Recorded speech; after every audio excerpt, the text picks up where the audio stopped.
Boa tarde a todos, sejam muito bem-vindos. Mais um sábado aqui por você, na sua companhia. E hoje o programa está recheado de morango. Olha só, a partir do dia 12 de junho, a Panificadora Formosa realiza o 20º Festival Formosa de Morango. São muitos doces e, é claro, com morango. São 3 meses, vale a pena. Corra para lá e a gente se encontra lá, ok? Parabéns para toda a equipe Formosa, para o Haroldo, para a Lu, que começaram isso há 20 anos atrás e é um sucesso, tá bom? Hoje, no nosso quadro Corpo em Movimento, exercícios funcionais adaptados com carga para você fazer na sua casa. Vale a pena guardar, ok? No nosso quadro Comer Bem, uma panqueca de batata doce. E olha só a pergunta do quadro Doutor Responde para as mulheres que estão entrando na menopausa. Mito ou verdade que a amora ou o chá da folha da amora podem ajudar a controlar os efeitos da menopausa? É só aguardar. E um bate-papo, uma entrevista com o Dr. Eduardo, que já está aqui no estúdio, sobre bruxismo. Você já deve ter ouvido falar, né? Bruxismo, quando você aperta os dentes, mas ele vai explicar direitinho. Estamos no ar, sejam todos muito bem-vindos.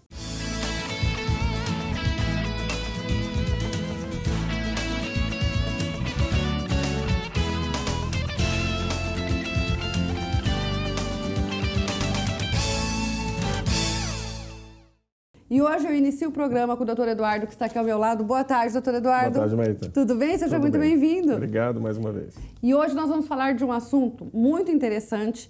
Eu ainda brinquei com ele, vai ser uma consulta e entrevista, né? Acredito que você aí de casa também, que é o bruxismo. Exato. Eu falei brincando consulta e entrevista porque minha filha tá com a dor aqui, falou, mãe, eu tô mordendo muito.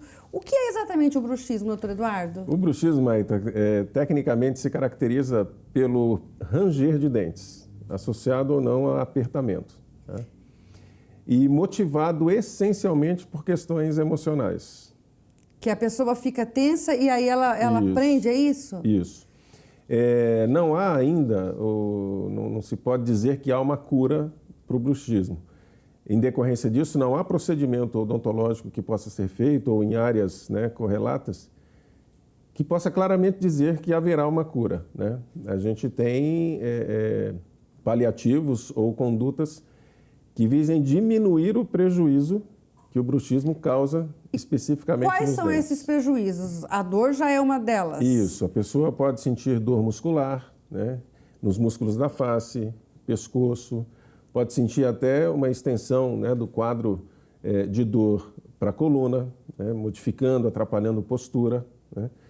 Pode desgastar dentes, pode comprometer a saúde dos dentes, né. Em última análise, a pessoa pode até comprometer tão seriamente os dentes que fica indicado a extração, né? Existe um momento, por exemplo, eu já ouvi falar que a pessoa faz isso mais à noite. Isso é real? Porque o bruxismo na verdade, tecnicamente, é um distúrbio do sono, né? Então, todos nós temos, com maior ou menor intensidade no decorrer de toda a vida, o hábito de ranger os dentes durante a noite especialmente. Ranger ou só apertar também? Quando você aperta? Isso, tem um apertamento, né? Que é a mesma coisa, que também... Quase isso. Tem o ranger, que é o atrito, né, movimentando lateralmente ou no sentido antero-posterior. E esse ranger pode também estar associado a apertamento. Mas a sua colocação é extremamente importante sobre o seguinte aspecto. Durante a noite é o ranger, que efetivamente é mais crítico. E é feito de forma inconsciente. A pessoa não controla. Não sabe, não percebe o que está fazendo. E eventualmente nem sabe, exatamente, nem sabe o que está fazendo. Está dormindo, não... Isso. Só que durante o dia, como a gente chama de bruxismo de vigília, é que pode acontecer o apertamento. Também por tensão, por preocupação, em função das atividades inerentes ao dia a dia. Eu já me peguei algumas vezes durante o dia. Às vezes eu estou fazendo alguma coisa na correria e quando eu percebo, eu estou apertando os dentes. Aí eu solto. E esse é um risco, né? Por exemplo, o ato de apertar por um longo período de tempo gera fadiga muscular, gera cansaço, gera dor. A pessoa não sabe, ela não entende que a dor é em decorrência do apertamento. E vai se criando um ciclo que vai potencializando o quadro doloroso. E isso pode acontecer em qualquer idade, em qualquer idade, fase da vida? Qualquer idade, fase da vida.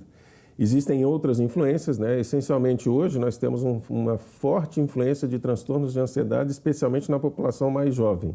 É a população que tem, em tese, todos os dentes e que passa a ranger com mais frequência, e essa população muito jovem já apresenta um desgaste em praticamente todos os dentes. Olha só. É o que a gente chama de facetamento de desgaste, que é um sinal clínico da ocorrência do bruxismo. Do bruxismo. Né? E que precisa, obviamente, de tratamento para proteger ou recompor a alteração dentária. E como realizada. é feito esse tratamento, doutor Eduardo? Num primeiro momento, né, do ponto de vista de proteção, né, usa-se placas de acrílico, né, quase sempre, na maioria das vezes, são rígidas. Essas placas, ela é específica para cada paciente? Para cada paciente. É feito um molde? É feito um molde, seja por escaneamento, molde virtual, como a gente fala, ou molde físico, e confecciona-se uma placa específica para o paciente. Essa placa tem duas funções básicas: proteger a dentição já afetada pelo bruxismo e simular uma mordida perfeita, o que torna o comportamento noturno, né, mais apropriado segundo a própria fisiologia muscular. E essa placa, então, ela é usada só à noite, na hora de dormir? Essencialmente, a maioria dos pacientes fazem uso à noite, mas há indicativo também, se for necessário, para uso durante o dia. E mesmo quem está usando o aparelho, consegue usar a placa normalmente? Depende do modelo do aparelho, né, e da extensão, né, da superfície do dente disponível para uso da placa. Né? No caso da pessoa, dependendo do modelo do aparelho, se ela não conseguir usar a placa, o que pode ser feito?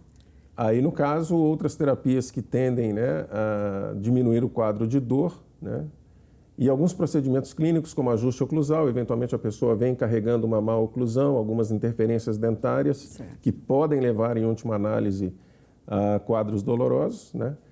Alternativas até que ela esteja apta para usar uma placa. Entretanto, do ponto de vista de aparelho ortodôntico, os aparelhos que se utilizam, né, de placas, né, que são os alinhadores, esses próprios alinhadores, de certa forma, atuam para desprogramar a mandíbula durante a fase de tratamento ortodôntico. Olha só.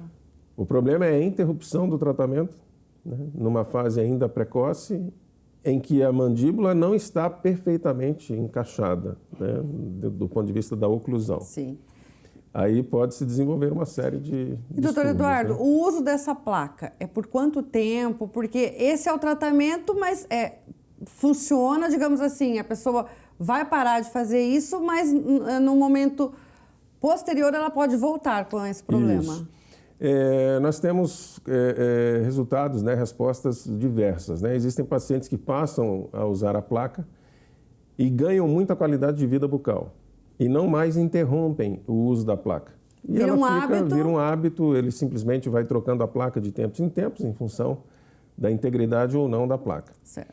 Outros pacientes usam a placa no período inicial, né, para sair do quadro de urgência, se estabilizam, não mais desenvolvem o hábito e interrompem naturalmente o uso da placa, né? E existem aqueles pacientes que são os quadros mais críticos, que são os pacientes intolerantes ao uso de placa. Embora ele tenha ciência do problema, embora ele busque o tratamento, mas ele não se adapta. Por quê? Incapacidade de conviver com qualquer dispositivo rígido dentro da boca. Nossa. Daí que abre margem para alguns dispositivos que são macios, né? As chamadas placas soft. Por quê? Essa placa, ela incomoda à noite? Ela chega a ser dolorida, alguma coisa assim? Não, ela é absolutamente confortável. A sua ação é muito tranquila, porque ela não mexe, ela simplesmente fica encaixada na boca. Mas é a simples presença de um dispositivo... Não quero nada me incomodando para eu dormir. A pessoa não quer, né? E não usa. E aí é que alguns modelos de placas macias, né, se encaixam melhor para esses pacientes. Embora a placa macia não seja, tecnicamente, o melhor dispositivo de proteção. Tão eficiente. Mas nesses casos... Ela só se adapta melhor para um paciente que tem uma resistência ao uso de placa rígida. Aí não tem outro jeito. Exato. Né? Bom, mais uma vez, obrigada pela sua participação. Quer deixar algum recado para as pessoas que têm esse problema e talvez nem percebam, né? Sim, para você que suspeita, né, de desenvolver o hábito de ranger os dentes, e especialmente durante a vigília, durante o período em que você está acordado, você percebe que você aperta, né, desenvolva a sua rotina da seguinte forma. Quando você perceber que você está apertando os dentes, naturalmente abra levemente a boca, afastando os dentes entre si. Existe até um aplicativo disponível chamado Desencoste, exatamente para desencostar o contato de um dente com o outro. E você pode programá-lo para que ele dê um alerta de hora em hora, de 2 em 2 horas, e a cada momento em que você for alertado, perceba se você está apertando ou não. Quanto mais vezes você conseguir usar, percebendo que você está com a mandíbula entreaberta, mais você está se readaptando a uma situação de maior normalidade. Agora, uma coisa importante aqui, até antes de nós terminarmos, a pessoa que tem o hábito de fazer isso só à noite e não percebe, né? Ela vai descobrir isso através do quê? Das dores? Isso, ela descobre... Que seriam os sintomas, né? Isso. Se a pessoa é casada, tem um companheiro, um parceiro, geralmente a informação vem pelo parceiro, pelo ruído gerado durante o atrito entre os dentes.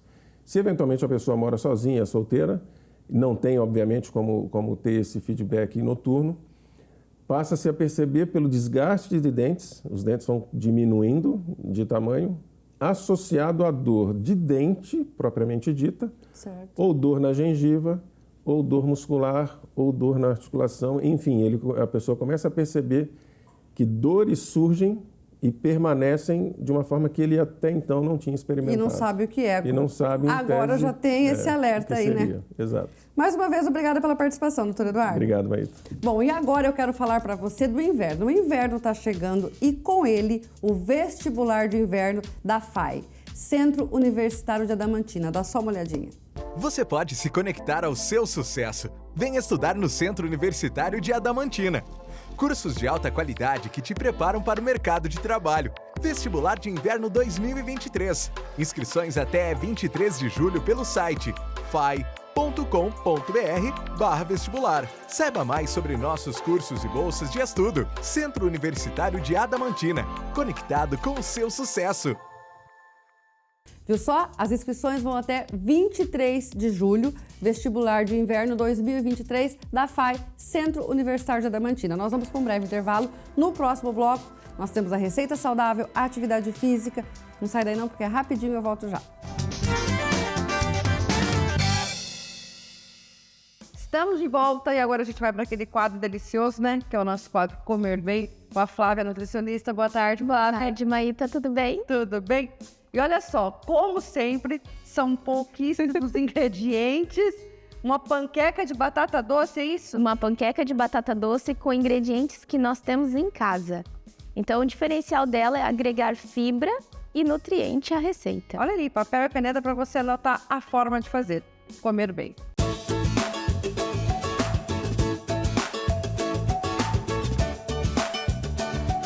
Comer bem.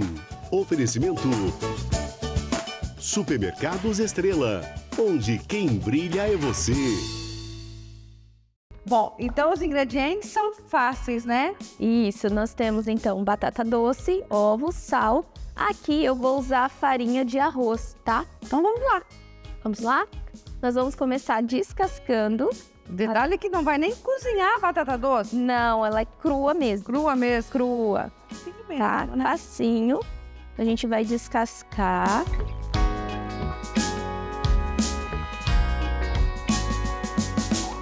E agora nós vamos ralar elas, tá?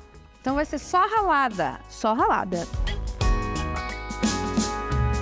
Bom, então já ralou e agora? Você pega o liquidificador pra mim que nós vamos bater. Isso. Agora me fala uma coisa, Flávia. Já que vai bater, e se tivesse apenas picado a batata doce, não poderia? Ela não fica 100% homogênea e ela pode acontecer da massa ficar muito... como vai ser uma panqueca, a tendência é ficar um pouco mais fina. Certo. Se ela ficar em pedaços inteiros, talvez fique um pouco mais grossa. Entendi. Tá? Então o negócio é ralar para depois bater. Isso, então aqui 240 gramas, nós vamos colocar 3 ovos. Mesmo porque é rapidinho, né, gente? Só de não precisar cozinhar a batata doce, cozinhar... Super rápida, que vai em 4 minutinhos. Isso. E uma pitadinha de sal. É a gosto. Nutri, pode colocar outras coisas? Outros temperos? Sim. Açafrão, uma páprica defumada. Isso é muito interessante também, tá? E 2 colheres aqui do amido de arroz, né? A farinha de arroz. Agora nós vamos bater. Olha que massa linda, Meita, ó. Olha só. Uma massa muito bonita, bem cremosa e homogênea. Aí agora nós vamos colocar para fritar.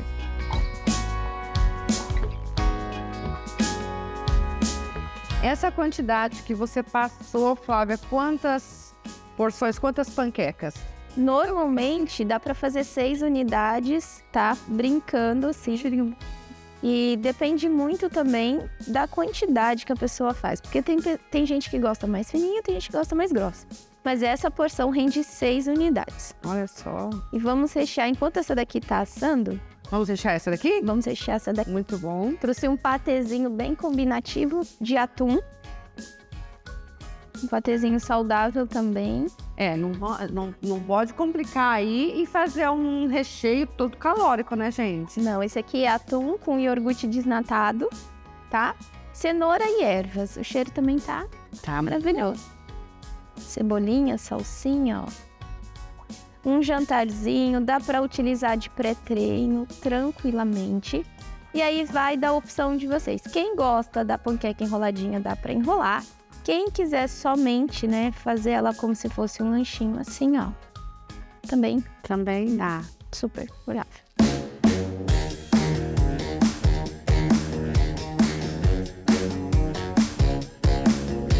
Bom, gente, ó. Agora eu vou provar. Já virou aí, Flávia? Já virei, tá aqui prontinha. Panqueca, eu vou cortar ela aqui no meio. Olha só, para que vocês possam ver o recheio, tá? O cheirinho tá muito bom. Uma panqueca muito fácil de fazer. Rápida. Vou ver.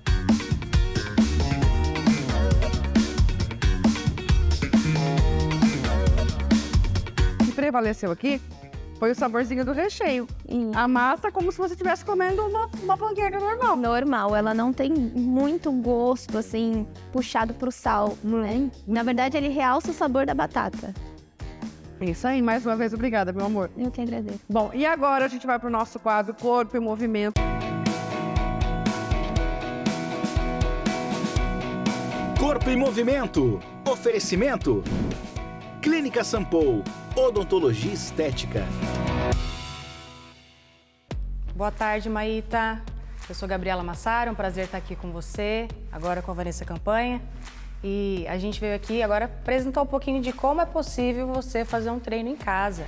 O melhor é que você consiga sair da tua casa, ir para uma academia, encontrar um profissional, né, um personal, um educador. Mas se você não consegue, é possível treinar na tua casa. E a gente vai mostrar algumas opções de como você pode ser condicionado e melhorar sua qualidade física aí dentro da sua casa. O primeiro exercício a gente chama de deadlift, stiff ou terra. É um movimento de tirar a carga do chão. Você pode fazer com o pezinho ou você pode fazer com a mochila. Vou mostrar lateralmente e a Vanessa vai estar fazendo isso junto comigo. Mantendo sempre o alinhamento das costas, ativação das escápulas, pés afastados na largura do quadril. Então eu desço essa carga próxima da perna e estendo, completando uma extensão de quadril. Isso. Esse é um movimento importantíssimo e um dos padrões para qualquer coisa, porque tudo a gente tira do chão e tem que tirar com postura.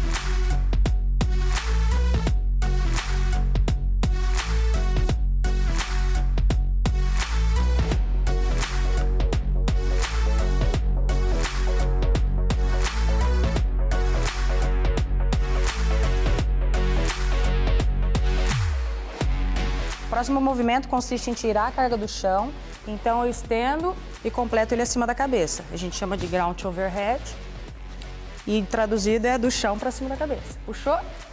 Aproveito o embalo do quadril, ó, arremesso e estendo acima da cabeça. Sempre o apoio dos pés é no calcanhar e sempre o quadril projetado para trás. Isso. Mais um. Puxou? Boa. O próximo exercício é de pernas. A gente vai afastar as pernas alternando agora.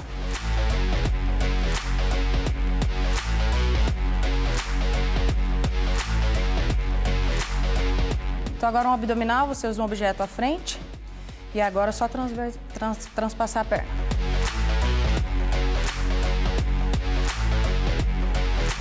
E mais um, que é para aumentar a sua frequência cardíaca. Aí na sua casa você pode usar uma cordinha para saltar ou saltar mesmo sem a cordinha. Pode simular a cordinha aqui, ó. Pode fazer o polichinelo. Qualquer atividade cíclica que aumente a sua frequência cardíaca. Aqui embaixo do vídeo tem nosso contato, @VanessaCamp, @GabrielaFMassaro. Entre em contato com a gente, que a gente tira suas dúvidas de como fazer esse tipo de treino. Vem com a gente que não pode ficar sem treinar. Bora! Estamos de volta e daqui a pouquinho nós vamos para o quadro Doutor Responde. E olha só a pergunta, essa é para as mulheres, tá?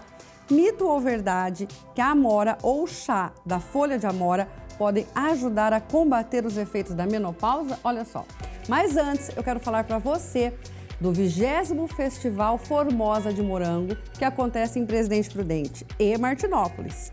Pioneiro, são diversos doces com morango, como charlotte, espetinho de morango, tortinha de morango, coxinha de morango, bolos especiais, manjar de morango, entre outras delícias.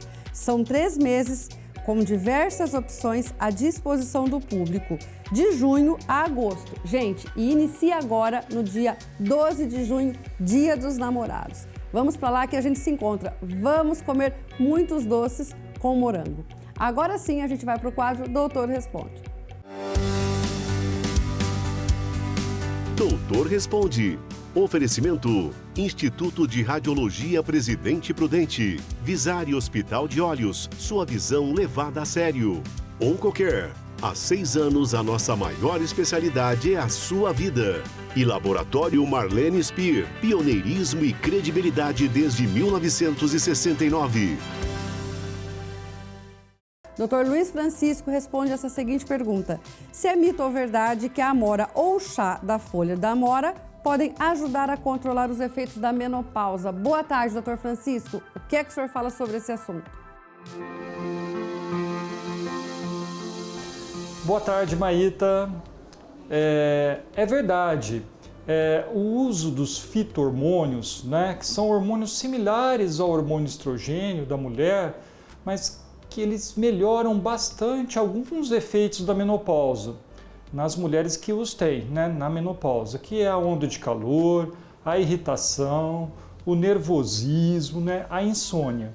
Tá? O hormônio de amora, né, ele tem uma boa indicação nesses casos, principalmente nas pacientes que têm contraindicação à terapia de hormonal convencional, né, que são os hormônios sintéticos.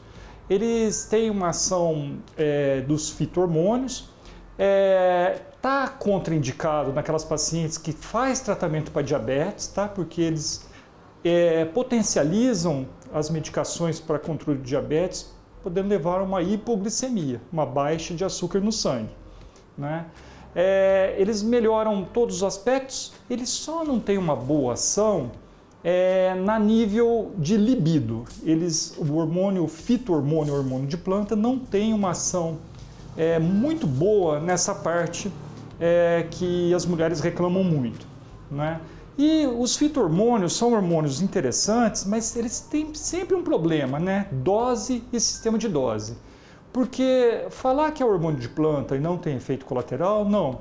Todo medicamento, ele tem a possibilidade de ser natural, de planta, né? Vamos dizer aqui, né? A digoxina é uma medicação para o coração que vem de uma planta da Amazônia e tem efeito tóxico. Mas toda droga que entra no nosso organismo, seja ela de planta ou não, ela tem uma via de excreção, que geralmente é pela urina, via renal ou pelo fígado, né? Então, o grande problema de toda medicação natural, que é com chás, né, é a dose e sistema de dose. A gente que é médico fica sempre muito preocupado com a excreção hepática dessa medicação. Mas, a nível popular, né, é uma medicação que pode ser feito o uso e ter um bom resultado, tanto na paciente com menopausa, que tem uma contraindicação de terapia de reposição hormonal convencional, né, a modulação hormonal, como também nas TPMs, nas tensões pré-menstruais, né? Naquelas pacientes que têm calores, irritação no período pré-menstrual. Tá bom? Muito obrigado, Maíta, pelo convite. Obrigada pela participação, Dr. Francisco. Lembrando mais uma vez que o inverno está chegando e com ele o Vestibular de Inverno 2023 da FAI, Centro Universitário de Adamantina. Vamos ver? Você pode se conectar ao seu sucesso. Venha estudar no Centro Universitário de Adamantina. Cursos de alta qualidade que te preparam para o mercado de trabalho. Vestibular de Inverno 2023. Inscrições até 23 de julho pelo site fai.com.br/vestibular. Saiba mais sobre nossos cursos e bolsas de estudo. Centro Universitário de Adamantina. Conectado com o seu sucesso. Inscrições até o dia 23 de julho, aproveite, ok? Chegamos ao final de mais um programa, mas sábado que vem tem muito mais e eu espero por você aqui na tela do SBT. Um beijo até lá, um bom final de semana, fique com Deus.